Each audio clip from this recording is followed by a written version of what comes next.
I think we should start off with one of the most degenerate things that Okay. we're seeing out there. hmm um, and it's not to say that you can't make money doing this, You can't make money but doing this. but Because you, even if you make you money, they'll can. take it from you. Like I saw a guy who found a gap in the system. He won, and they won't pay.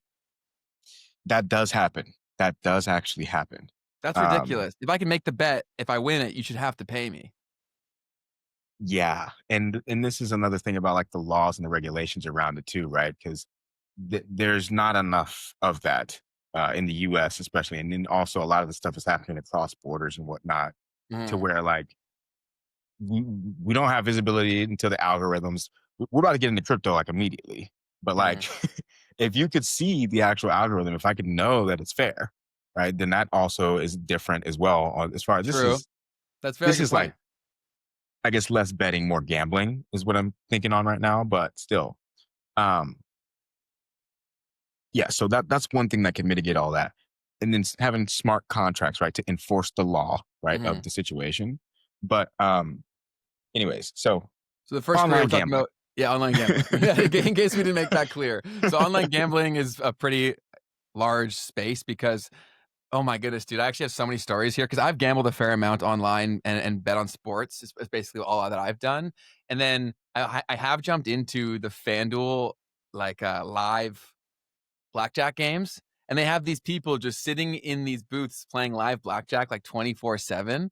It was the most dystopian thing ever. I screen recorded it because I was like, "How is this happening?" Like it was so weird. Honestly, it's difficult to describe how strange it was, but it's become so prevalent because it's available 24/7, and gambling has been perfected over so many years to take advantage of so many of our primal instincts. That's why it's so effective. And as the economy continues to collapse, people are just like, screw it. I'm putting it all in. And they keep coming back. Yeah, man. And it kind of feeds back into I was having this really like interesting conversation with this guy a couple hours ago. And he was talking about how he used to, and this is going to lead into the next topic, but Mm, we'll jump back and forth. He worked as a trader in the foreign exchange markets in New York for a while. And he was talking about how he just like felt like he was just doing the worst possible things for humanity. He was just it's so evil. I don't believe in this. And I was really trying to get to the core of like, why did he feel that way exactly? And one of the things that he kind of came back to is that this idea of speculation. And so, like speculating, not really necessarily adding value to the world. And in fact, potentially that speculation uh, in trading in particular can like actually create outcomes that are negative for people as well. And so, anyways, that primal instinct that you just tapped on, right? For people to kind of like find a way to get something for pretty much nothing other than just like whatever ideas in their head or uh, placing a bet on something in some way or another. So, anyways, um, for betting, where would you put this on the tier list as far as thinking about different D, ways that you can make money online? Okay, I agree with you, man. I'm sorry. D, like I got to agree with emphatically D, emphatically D. And then we can take it down while we talk about online gambling a little oh, bit more. yeah. Yeah. Yeah. So, yeah, so Larry, there's so many ways. Let's break down the main ways, Keith, and go by one and explain why they're horrible ideas for almost everyone. We can start with sports betting. So, gambling on sports was never really a thing until like the past decade or so. It was something that was almost impossible to do. If you were doing it, it was probably going to be illegal. And then they just opened the floodgates and it's become an absolute shit show. And another bubble, if you want to talk about bubbles, is is the sports media bubble.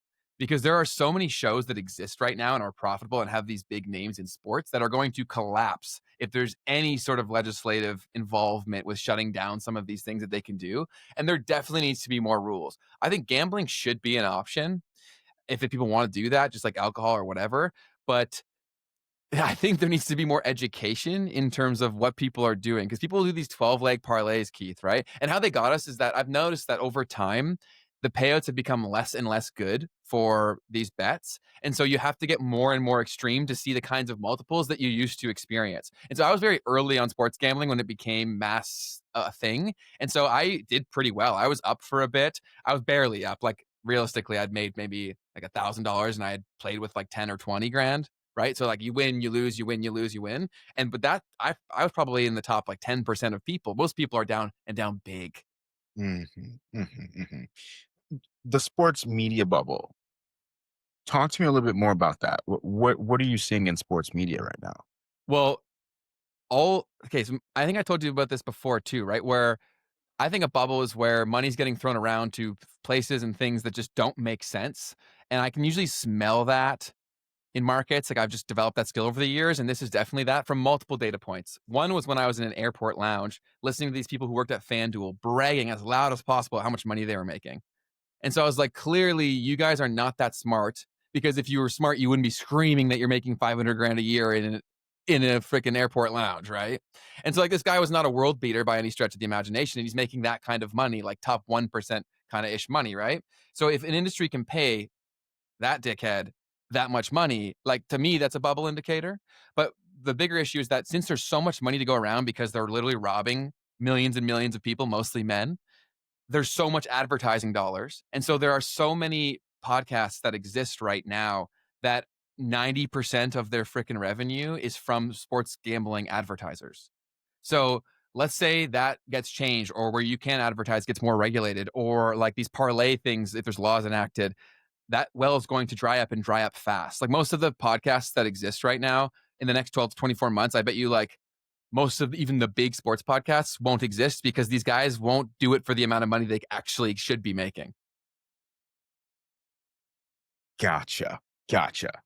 Yeah, I mean, like, the thing that was coming to my head is, like, the steak ads, like, all over social media.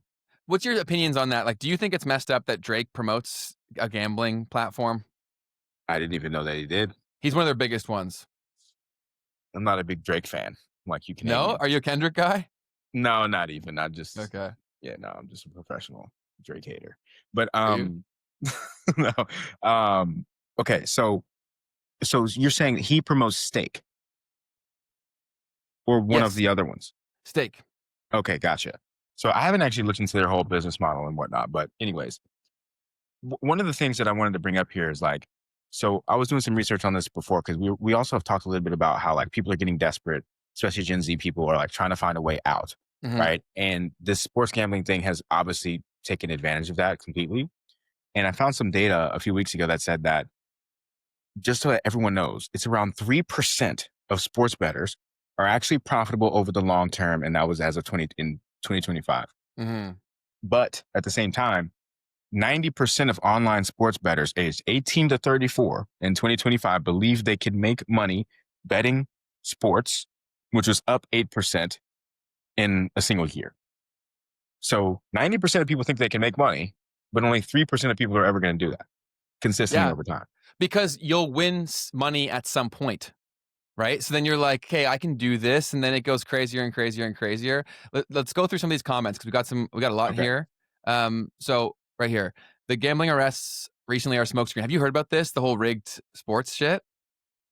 Oh, I saw one thing about it, but I don't So even it's remember. popping What up a was it? lot in multiple sports, and this is totally going on. And also, it just only makes sense if there's this much of a free flow of gambling activities when if you are attracting men that are going to get to this level of competition, like they clearly are obsessed with competition, right? They're obsessed with taking risks, and so these guys get themselves into holes where the only way they can get themselves out is by like throwing or rigging games.